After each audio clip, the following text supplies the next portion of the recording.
What's up, guys? Welcome back to Weekend Riffs. Today, I'm going to be working on an idea that I had stuck in my head while I was on a flight recently. And because I had my laptop on me, I was able to program some guitars real quick using Apex and some drums and bass. And I actually got it sounding pretty decent. But today, I want to record real guitars for them and build the tone from scratch. So let's see how we go.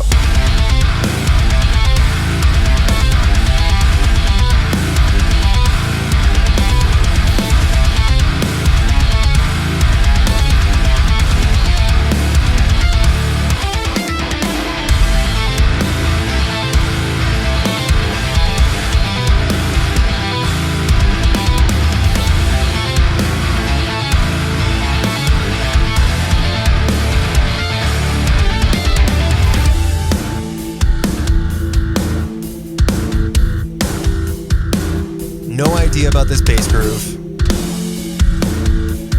That's something I'm going to figure out today. I just sort of like made a drum groove and then put bass along with the kick.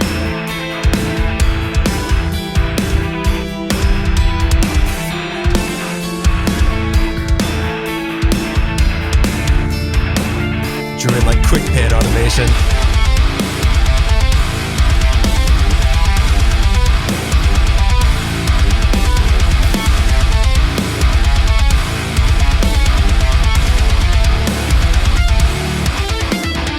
Man, I'm really proud of this one.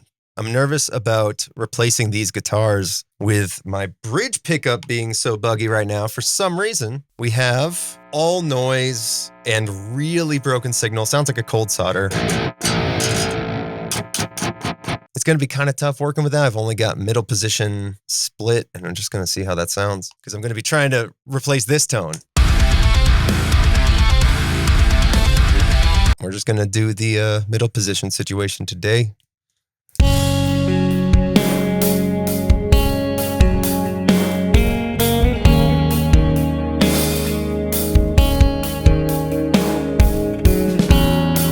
going to mute this out and I'm going to just record real bass so I can jam on it. That was a problem I was having while I was on the plane. I was like, this needs a groove, specifically bass parts. The parts that I entirely program end up just being a little bit weird. So let's switch out. Yeah.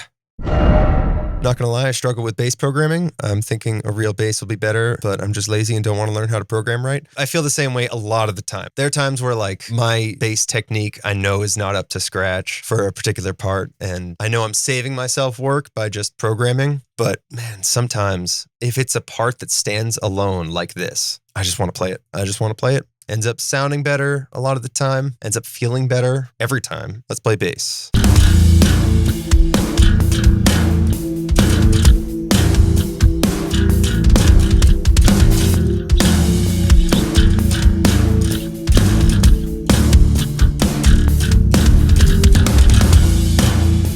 That's a pretty good part. That's basically what I want. All right, now they sound very different.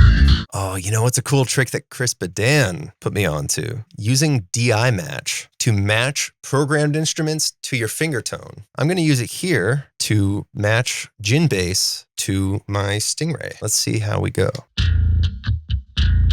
That's about right. And now let's go back to a section with that bass playing and capture it.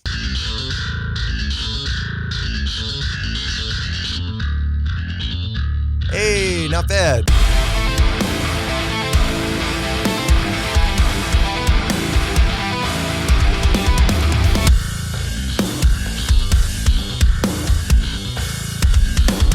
Ooh, you know what I want to do in that section? These bright guitars pop out of the mix in that part, and it kind of adds too much energy at the beginning. Maybe what we'll do is a good old-fashioned filter sweep, and I'll just use the plugin I've already got on it, Filter Mini, which is basically the same filter you get on a Subsequent 25 or Subsequent 37, and I love it. And that's cool because it'll sound like it's kind of creeping out of this piano sound.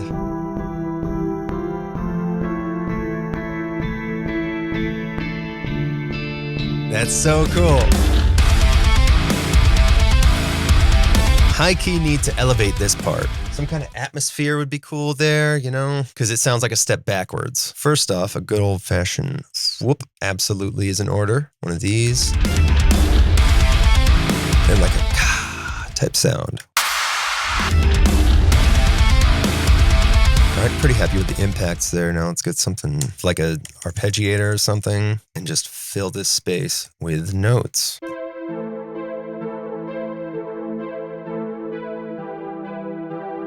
And here's kind of a weird thing I did.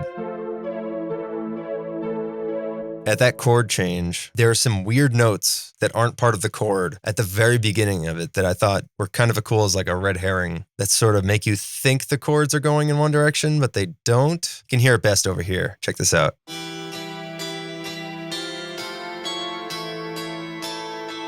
I've never done something like that before, but I like the way that it kind of scrambles your expectations. You're not really certain when you first hear it what chord we're going to. You think we're going to the flat 6, but then it goes and changes its mind right after those first few. That was intentional, funny enough.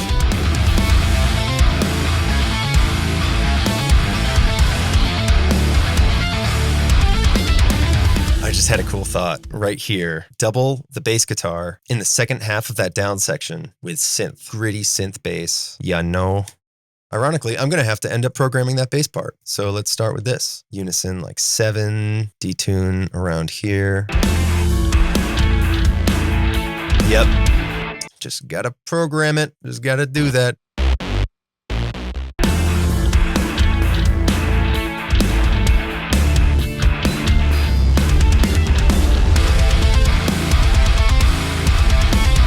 I wonder if that would sound good with this synth bass doubling it.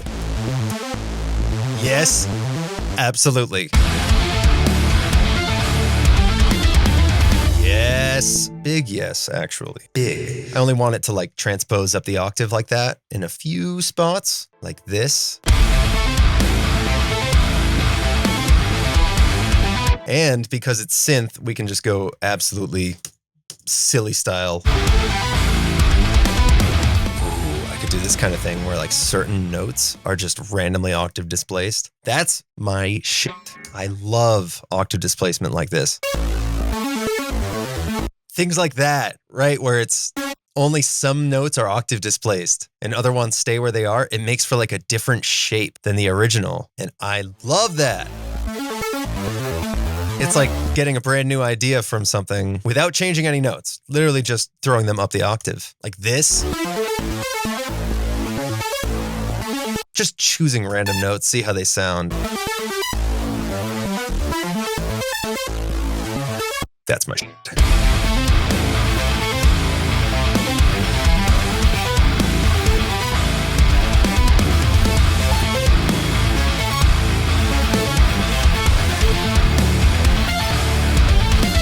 Just changing up the cymbals for this section so it's a little heavier. All right, let's come back to this anamorph part. I didn't flesh that out at all. Let's make this music now. And here's how. All of this gets in time with the rest of the notes in the chord. And just shift backslash, fill the space. And here's what that sounds like.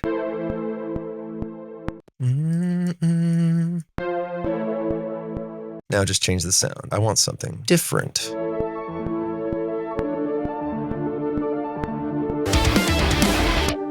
This is a cool layer because the arpeggiator is giving you a lot of notes, but the effects, this sort of reverby situation, is smudging the notes so that they behave as though it's like a held chord. So it's a little busier than just like a static synthesizer, but it's more exciting. And we're gonna sidechain it. All right, here is what I'm gonna do to make up for the fact that we didn't end up building a tone and going in with quad Cortex. I'm gonna do that now. I'm going to set up a tone for some production guitars. So an overdrive that I've come to really love is the 81 Creations, which is like a Rat style distortion, just with its own flavor. I want that with verb, delay, and all that good stuff. Let's go with a tape delay. And I'm putting a delay before the amp, folks. That's just a thing I do. I put delay before the amp and I love it. Chorus before the amp. Yes! Let's try the 229T. Honestly, that's the kind of sound I want on this guitar I'm about to do. Like slightly dissonant before the amp, so the distortion sounds that way that I love.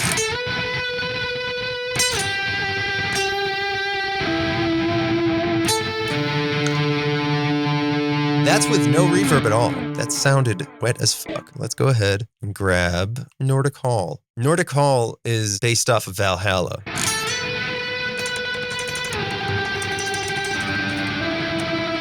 Reminds me of The Contortionist a little bit, like the end of Language 1. Fun stuff.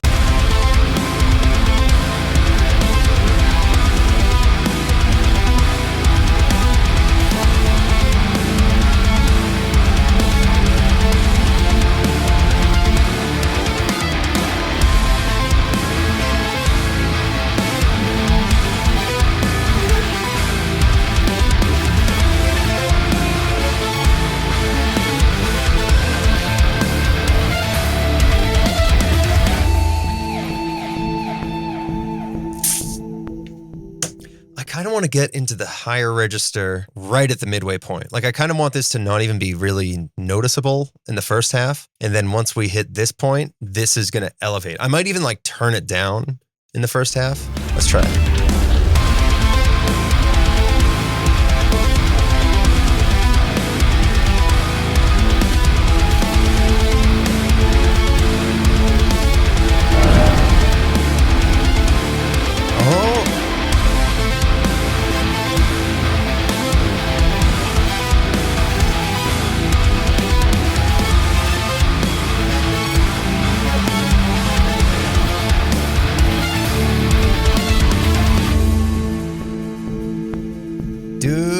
Hopinski, I saw your last message just as the halfway point was coming around, and I was like, yo, I'm doing that. I was like, exactly in time. Thank you, dude. See, this is the kind of thing I really like about live streaming. That literally wouldn't have happened. That was like a real life interaction. That's cool. I love this shit. Good looks on that one. Thank you. All right, let's jump in on the second half.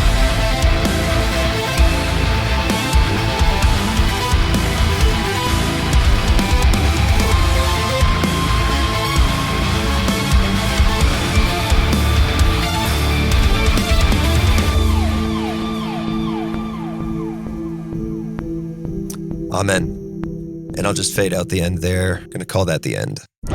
Hey, Randall Bandle Fofandle. Hey, McFuck bro. What's up, dude?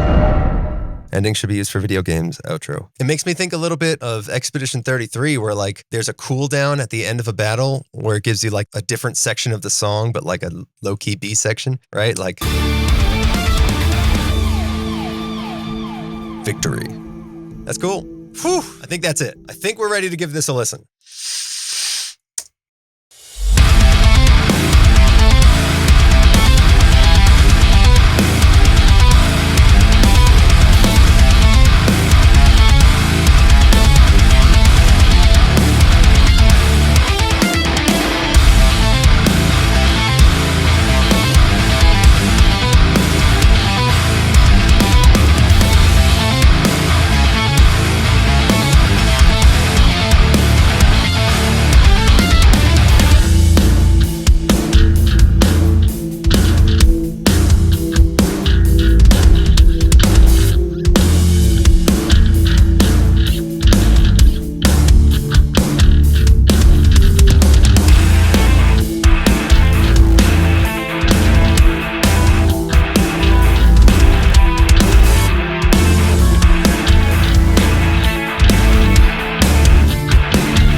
That's it.